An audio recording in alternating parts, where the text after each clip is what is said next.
Et bonjour mes chers amis, le débrief que je vous donne tardivement, j'espère que vous l'écouterez bien attentivement, des courses disputées ce vendredi.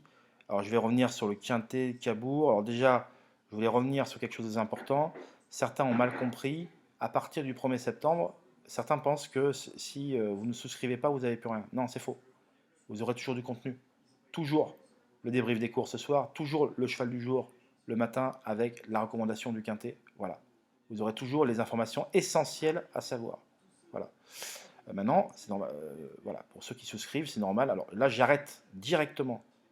Je tiens à le dire, les souscriptions parce que je ne suis pas encore bien structuré. Je suis en train de m'ajuster. J'ai eu certains amis pendant quelques longs moments pour savoir quelle décision je devais prendre. Alors, ne vous inquiétez pas, ceux qui ont déjà souscrit, ne vous inquiétez pas, vous aurez tout du contenu tout au long du mois de septembre, et ça, c'est normal, je m'y engage, puisque vous avez souscrit pour ça. Mais je suis en train de revoir certaines choses, donc je suis en train de m'ajuster les premières semaines. Donc voilà, on est en train d'essayer de montrer un meilleur rapport qualité-prix, trouver quelque chose qui sera trouvé nulle part ailleurs. On a conscience de pas mal de choses. Je suis en train de m'allier avec des personnes importantes. Vous voyez, j'ai rendu ma chaîne un peu plus professionnelle, donc ça me coûte un peu d'argent, c'est normal. Et donc je suis en train de revoir certaines choses. Donc voilà, en septembre, ça sera d'une façon, et en octobre, ça sera peut-être d'une autre façon. Je suis en train de m'ajuster, je tenais à vous le dire, mais je ne vous oublie pas, et je fais en sorte que cette chaîne devienne la plus professionnelle possible, d'accord? Mais qu'elle soit également accessible à tout un chacun.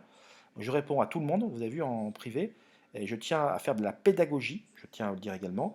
Je tiens à être accessible, c'est pas parce que j'ai ma carte de presse depuis 10 ans et que je travaille dans une gazette qui est importante que je dois me prendre pour ce que je ne suis pas. D'accord? Moi, je suis quelqu'un d'accessible, je suis quelqu'un d'humain, et je tiens à faire ce travail pédagogique que vous ne trouvez pas pour malheureusement les débutants qui veulent comprendre, ou les niveaux moyens et qui cherchent à comprendre les rouages de ce milieu, de comprendre mieux le jargon, de comprendre les phrases clés.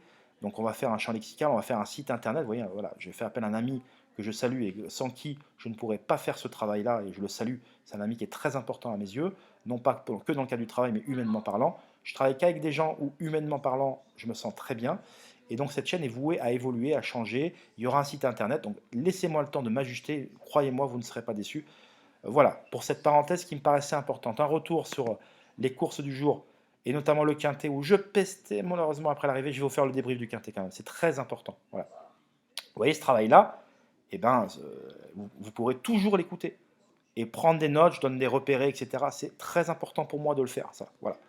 Et que ça soit accessible à tout un chacun. Voilà. Donc le quintet, et vous allez voir que malheureusement, 3 chevaux. Alors déjà, il faut savoir que la course a été retardée 10 minutes, puisque Falcon d'Ourville s'est cabré avant le départ, il a fait des siennes, il a failli être en liberté à un moment, il a été déclaré non partant, du coup ça a excité certains chevaux. Il y a Goldorak qui est rentré dans les écuries. Enfin, Goldorak c'est le nom d'un cheval, hein, je vous dis, hein, c'est pas la série télévisée des années 90 au passage, voilà. Et c'est pas le manga, non, non, ça n'a rien à voir là. Et du coup, tout ceci a fait retarder les débats. Et lorsque vous avez à Cabourg, bah déjà, c'est jamais bon lorsque les courses sont retardées de plusieurs minutes, ça excite les chevaux. Il y en a qui ils font leurs courses avant, ils sont excités, il y a boum patatrac, 16 partants au même poteau à Cabourg. Bah, c'était la foire d'Empoigne, ça on le savait. C'est pour ça que je vous dis, c'est des courses à spectacle. Quand vous allez comprendre ça, vous aurez tout compris. Donc que vous fassiez un quintet, vous fassiez un petit jeu, parce que vous allez gagner avant dans la journée, vous voulez vous faire plaisir. Quand on joue, on se fait plaisir. Et quand on m'écoute, on se fait plaisir aussi. Bien sûr que de gagner de temps en temps, c'est important, mais il faut comprendre pourquoi on a gagné, comprendre aussi pourquoi on a perdu, et essayer toujours de progresser, faire ce travail vous-même pédagogique. Moi, c'est mon rôle de vous l'enseigner aussi, et de faire en sorte que demain, eh ben, vous soyez indépendant, que vous créez vous-même votre propre chaîne. Et si un jour je suis l'artisan de tout ça, et que vous me ferez un clin d'œil, je serai le plus heureux des hommes. Voilà, je ne cours pas après la gloire, le succès, l'argent, quoi que ce soit. L'argent, il en faut pour vivre. Moi, il m'en manque terriblement pour faire plaisir à tellement de monde que j'aime et je n'ai pas les moyens de pouvoir le faire. Mais l'humain avant tout. Voilà, je tiens à le dire. Et ça, pour moi, c'est de remettre les pendules à l'heure. C'est très important. J'aurai un autre coup de gueule après que je vais vous dire. Ce que j'ai reçu après, comme message après le quintet, c'est inadmissible. Voilà. D'accord? Je prends le temps, moi, de faire ce travail-là. C'est minuit passé au moment où on se parle. Et j'ai reçu des invités à manger ce vendredi soir. Du coup, j'ai pris du retard. Donc, je vous fais ce live, ce débrief tardivement. Je m'en excuse. Mais Voilà, donc bon, je lance la course et vous allez voir qu'après ces longues minutes d'attente, boum patatras, Canto Daventi qui voyait sa cote chuter avant le départ, perdre au moins 2 points et partir au galop. Isa Dumargas, excité, est parti et a perdu au galop et a perdu de franche longueur. Et Goldorak, bah, pareil, qui était rentré aux écuries avant le départ, bah, ça s'est mal passé pour lui. Donc déjà, dans un lot homogène où ils n'avaient déjà pas une première chance, enfin si, Canto Daventi, il n'était pas à 100%, mais il avait une bonne chance. Déjà, ils ont hypothéqué une bonne partie de leur chance dans les premiers hectomètres de course. Voilà, c'était déjà compliqué pour eux. Ensuite, vous allez voir qu'Eleven Chapters va commettre l'irréparable, c'est ici même, vous voyez. Il va du coup, ouais, il a même pas prévenu Tony Lebelair, alors pourtant il a pris un excellent départ, il avait fait le plus dur, c'est vraiment dommage. Je sais que certains le voyaient et à juste titre une chance, parce que voilà, et ben là il a perdu un temps considérable, il a dû ensuite venir par le wagon tout seul dans la troisième épaisseur, et pour se rabattre, enfin c'était bon là c'était fini. Hein. Quand vous faites ça, un 10 ans qui fait ça contre des 7 ans et des étrangers, enfin je veux dire, je connaissais son sort bien évidemment, pendant que Hasard d'érable est venu progressivement s'installer aux avant-postes, pendant que Do What You Do Well, hein, ce qui signifie en anglais fais ce que tu sais faire de bien en gros, vous avez celui qui était mon tuyau, n'est-ce pas, Chéri Top, qui va connaître tous les malheurs du monde. Mais c'est un cauchemar que j'ai vécu. J'ai vécu un cauchemar. J'étais le seul à vous avoir parlé, le seul dans l'ensemble de la presse spécialisée, le seul même sur Internet, d'accord. Je vous avais expliqué les propos de Vitaly Chotola, je vous avais fait écouter ce qu'il m'avait dit à moi sur WhatsApp, je vous avais montré la comparaison avec l'écrit qu'on trouvait dans les journaux spécialisés. Alors ça n'a rien à voir pour dire oui, tu as vu un tel, il a dit la vérité à moi et pas dit la vérité à lui. C'est pas du tout ça.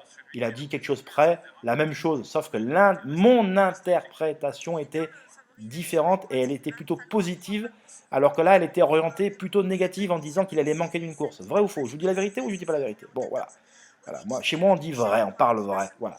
Donc, Hasard d'érable, tête et corde, d'où aurais-tu du ouais dans son sillage. Vous avez Honey King. Bah, ça, Michel Lenoir avait prévenu avant le coup, juste avant le départ, que le cheval, bah, on le savait, hein, le départ, c'est pas son point fort, mais quant au votre talon d'Achille, c'est le départ à Cabourg avec 16 partants et avec une longue attente quelques instants avant le départ. Franchement, c'est pas l'idéal pour un cheval qui s'élance un peu lentement. Enfin bon, voilà. Après, donc, du coup, obligé de progresser, se porter à deux, le nez au vent, etc. Donc, là, on est au bout de la ligne, on arrive à la ligne d'en face. Vous avez Hasard d'érable qui était corde, vous avez Do What You Do Well, qui sera le futur deuxième, donc le wagon de la corde.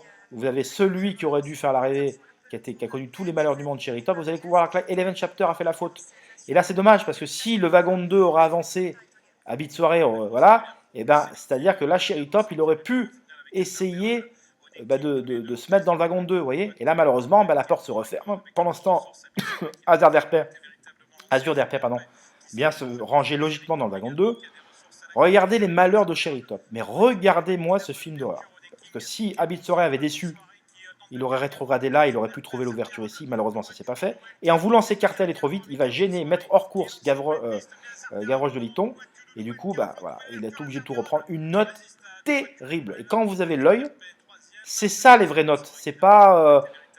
Bien sûr, Guignol Le Chardet, il finit bien. Il était malheureux aussi. Il était loin sur une 5e ligne. C'est bien ce qu'il fait. C'est à reprendre. D'ailleurs, il était dans les tuyaux du Vénard. Celui-là, c'est encore un cheval malheureux. Bien sûr que Gavroche de Liton, il avait du gaz aussi. Mais celui qui a le plus de ressources, c'était le Chéri Top. Vous avez vu, là, il pose les mains parce qu'il sait qu'il a une meilleure course au cheval. Il n'insiste pas. C'est terrible. Les ressources qu'il avait, il aurait été au minimum 3e. Et je vous en avais parlé, vous voyez, qu'il ne manquait pas d'une course, il s'était ressourcé à la mer, et malheureusement, le scénario de course fait que, on a décidé autrement, et du coup, il n'a jamais pu s'exprimer, alors que minimum la 3e place était à sa portée, et je suis très gentil. Donc, autant vous dire que j'étais particulièrement énervé après l'arrivée, parce que j'étais le seul à en avoir parlé, et il y a des illuminés qui n'ont pas trouvé autre chose que de venir me parler. Ah, ton tuyau, c'est quoi ce tuyau que tu as donné? C'est de n'importe quoi, il est donné nulle part, etc. Alors écoutez-moi bien, ces gens qui parlent comme ça, ne revenez plus sur ma chaîne, vous n'y comprenez rien. D'accord? Les gens qui viennent chez moi, c'est pour essayer de progresser. On progresse tous. Moi-même, je progresse et je ne demande qu'à progresser. Je reste humble, je reste à mon niveau. Et c'est pas parce que j'ai une carte de presse, c'est pas parce que je cherche constamment à m'améliorer. Les journalistes hippiques, ce ne sont ni plus ni moins que des turfistes améliorés. Et quand je dis turfistes améliorés, c'est-à-dire des gens qui sont capables de bien regarder les courses, c'est la base, mais aussi de s'exprimer, de parler, de ne pas faire de fautes d'orthographe. Voilà, c'est des turfistes améliorés. On a la passion des courses, Voilà, on n'est pas.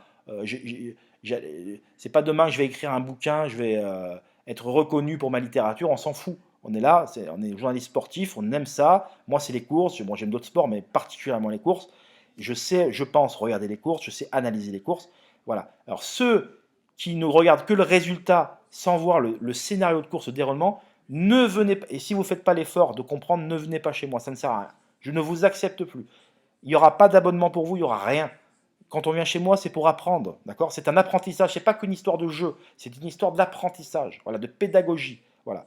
Bien sûr qu'il y en a d'autres qui sont capables de faire ça, ben, grand bien leur face, libre à eux de le faire, ce travail. Moi, je me rabaisse à vous, je me rabaisse, je me mets au niveau de tout un chacun, des gens qui veulent comprendre, des débutants, parce que ça me plaît d'expliquer, ça me plaît de parler avec passion, et je pense qu'on est beaucoup, notamment dans le groupe Turf Sud Pro, à vouloir véhiculer ces valeurs-là, avec de la bienveillance, d'accord?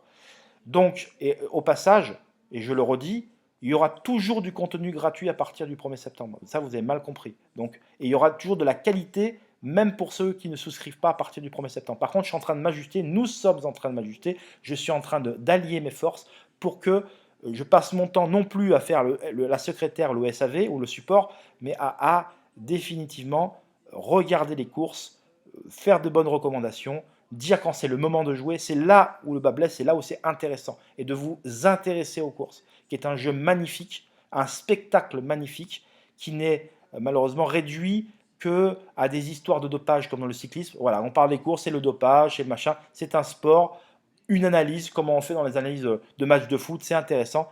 Moi, ça me plaît, les datas, toutes les informations, ça me plaît. Voilà, et je suis là pour vous parler de ma passion et de vous la communiquer et de faire naître des vocations. Si demain, l'un d'entre vous qui crée sa chaîne YouTube et qui aura dit Jonathan, grâce à toi, ben, je me sens capable de demain de créer ma chaîne YouTube et de vivre indépendamment, je serai le plus heureux des hommes. Voilà. Je ne veux pas garder pour moi, je ne veux pas réduire l'autre, critiquer l'autre parce qu'il a 30 000 followers ou 50 000, mais moi j'en ai même pas 400. Vous croyez que je vais faire le malin? Si demain j'en ai 40 000, je ne vais pas changer moi. Je ne change pas. Voilà. Je reste humble, voilà, mais je suis admiratif des gens qui ont 30 000, 50 000, même plus de 100 000, et bravo à eux. Tant mieux, c'est beau. Ça veut dire que vous avez séduit quelque part beaucoup de turfistes, machin, et grâce à votre talent, grâce à votre façon, et je vous en félicite. Grâce à vous, j'espère que vous allez redonner envie aux gens de revenir aux courses. Moi, je veux faire un travail de fond, aussi bien dans l'analyse déjà des courses, de ces acteurs, etc., et également dans l'analyse des chiffres, de la frustration des parieurs, de tout ça. Je suis régulièrement en communication avec le PMU, voilà, mais voilà, pour faire part. Donc, voilà, j'ai un mail spécial qui me permet, lorsque je donne mon avis, justement pour faire essayer à mon petit niveau de faire changer les choses. Voilà, mais c'est tout seul, je n'y arriverai pas. Il faut être à plusieurs, etc. Mais voilà, excusez-moi, j'ai débordé un peu, mais c'était très important de vous dire ça. Donc, ceux qui ne comprennent pas, qui ne font pas l'effort de comprendre, non, Cherry Top aujourd'hui, factuellement, Cherry Top n'aurait jamais dû sortir des 3 premiers et je suis très gentil. Ah Jonathan, hein, tu parles de ça, tu aurais même pu parler de victoire. Bah oui, ouais, je sais, il avait le gaz pour venir gagner, mais je vais être sage et je ne vais pas m'emballer, il aurait dû dans les 3. Voilà. Le scénario de course, on a décidé autrement et c'est ainsi. Voilà. Et c'est pour ça que je vous dis, c'est des courses à rebondissement, des courses à spectacle, parce qu'il y a eu un rebondissement avant le départ. Le départ a traîné près de 10 minutes. Voilà. Au départ, des chevaux qui étaient anormalement excités ont perdu le plus clair de leur chance sur une faute. Il y en a 3, Goldorak, Isa du Margas et puis Canto da Eventi. Voilà, donc ce seront des chevaux à ne pas condamner. Certains étaient venus me parler de 2 d'entre eux, voilà, même Eleven Chapter. Voilà. Et ceux qui se mouillent à venir parler des chevaux chez moi, ceux qui se mouillent, et même que ces chevaux-là ne sont pas à l'arrivée, eh ben, j'ai beaucoup plus d'admiration pour vous que ceux qui viennent critiquer, qui n'y comprennent rien. Voilà. Et revenez, et c'est pas parce que vous m'avez donné 2, 3, 5 chevaux qui ont pas arrivé, on s'en fout de ça. On est là pour échanger, on a une passion commune, et on est là pour progresser ensemble, etc. Voilà. Et donc, c'est ce que je tenais à vous dire, j'ai une admiration pour ceux qui se mouillent avant le départ. Et voilà. Donc, bon, parenthèse refermée, il y avait des courses aussi à Vichy. Voilà. Je ne vais pas vous parler de Newmarket et York, puisqu'apparemment ça ne vous intéresse pas. Et donc c'est très peu écouté. C'est dommage, parce que la vérité des courses, elle est là-bas, elle se situe là-bas en Angleterre, c'est pas ailleurs. Voilà. C'est le temple des courses. On a le temple du Trot à Vincennes, et le temple des courses en place, c'est en Angleterre, c'est pas ailleurs. Bien sûr, il y a Longchamp le premier week-end d'octobre, ouais, parce que c'est les grandes occasions. En Angleterre, allez faire un tour en Angleterre, vous allez comprendre. Voilà. Donc, Un retour, alors sur la sixième, parce que vous venez dû m'interpeller par rapport à Trieste, une jument que j'ai mis dans les tuyaux, que j'ai recommandé. Et aujourd'hui, certains sont venus me dire, mais Jonathan, t'as pas parlé de Trieste, je comprends pas, tu étais confiant le coup d'avant. Bah ouais, j'étais confiant, mais regardez l'arrivée le coup d'avant. Alors je vais pas remettre la vidéo parce que ça va durer. Il y avait une arrivée très serrée. Effectivement, son effort final était plaisant. Regardez, elle retrouvait Joyeuse de Remet avec un avantage de 2,5 kg au poids, si je ne m'abuse. Voilà. Là, il y avait 5,5 kg d'écart, alors que le dernier coup, il y en avait combien? Il y en avait 3. Donc il y avait 2,5 kg d'écart pour même pas une courte tête à l'arrivée, il n'y avait rien. Donc la logique aurait voulu que Trieste aujourd'hui termine devant Joyeuse de Remet. Mais comme Joyeuse de Remet a connu un bien meilleur déroulement de course que Trieste eh ben, n'a pu faire mieux que sixième en tête débattue. Elle court remarquablement. Si vous n'avez pas l'œil, je vais vous montrer pourquoi. Parce qu'elle était engluée, elle a le temps de sortir, elle a trouvé son action tardivement. D'ailleurs, elle court comme une jument. Là, c'était 1600 mètres, à mon avis. Elle n'en sera que mieux sur 18. Je pense que c'est une jument qu'on pourra rallonger. Mais là, comme c'est une jument qui avait tendance un peu à tirer dans un parcours, c'est pour ça que voilà, c'est le piège. Je pense que 18, c'est sa vraie distance. 2000, ça pourrait être trop long, elle pourrait se mettre à brancher, à tirer. Et elle court comme une jument qui serait beaucoup mieux 1800 mètres. Ici, voilà. Mais ça, j'y reviendrai. Et quand je sens pas que tous les paramètres ne sont pas réunis, déjà le handicap d'aujourd'hui était légèrement supérieur à la dernière fois. Et comme bah, il y avait de faibles écarts à l'arrivée la dernière fois, donc ça ne me donnait pas forcément envie de la recommander. Je lui voyais une chance, qui était évidente au papier. Elle court très bien, mais le déroulement de course, à nouveau, c'est un handicap, fait la différence. Voilà. Certains étaient très très chauds avec Turtle Shop. Elle a perdu le plus clair de ses champs en partant. Donc déjà en partant, le compte était réglé. Alors, de manière un peu étrange, parce qu'elle a vraiment perdu beaucoup de longueur. Bon voilà, c'est des courses, mais je ne m'amuse pas à recommander des chevaux généralement dans les handicaps. Souvent, ça se passe mal parce que ce sont des courses qui se jouent au détail et à l'inspiration du jockey. Voilà. Le détail et l'inspiration du jockey. Et vous avez vu Chief Mambo hier, c'était un handicap, il était à l'arrière, il était trop loin, le coup d'avance était revenu. Là, hier, il s'est enlisé, il a été incapable de conserver même la quatrième place. Il a terminé la langue qui pend. Enfin bon, c'était une mauvaise cinquième place. Bon là, c'était pour d'autres raisons. La PSF est en piteux état, elle mériterait d'être changée d'ailleurs. Parce qu'une PSF, ça dure 10 ans. Après, au bout de 10 ans, la PSF est morte. Donc celle de Deauville doit être changée impérativement. Bon, ça c'est un avis personnel. Mais bon, voilà. Donc Trieste sera à reprendre. Mais c'est pas parce que je lui donne un cheval à suivre qu'il faut le suivre et l'allumer à chacune des prochaines courses. Voilà toute la nuance qu'on ne vous dit pas. Voilà. Et ça dépend. Alors bien évidemment, il faut suivre les chevaux, mais il faut faire le papier. Vous avez une alerte, vous avez un carnet de notes, des chevaux qui recourent le lendemain. Mais c'est pas parce qu'il est dans votre carnet de notes qu'il faut systématiquement le jouer. Il faut regarder l'opposition, il faut regarder le numéro dans les stalles, il faut regarder le terrain. Voilà. Et ça s'apprend, tout simplement. Mais Trieste est aujourd'hui une très très très bonne note. Donc voilà ce que je peux vous dire. N'hésitez pas à intervenir sur ma vidéo. On se retrouve ce samedi matin pour un nouveau numéro des pronostics de la journée du samedi 24 août. Voilà, donc on se dit à très bientôt. Je vous embrasse. Bye bye.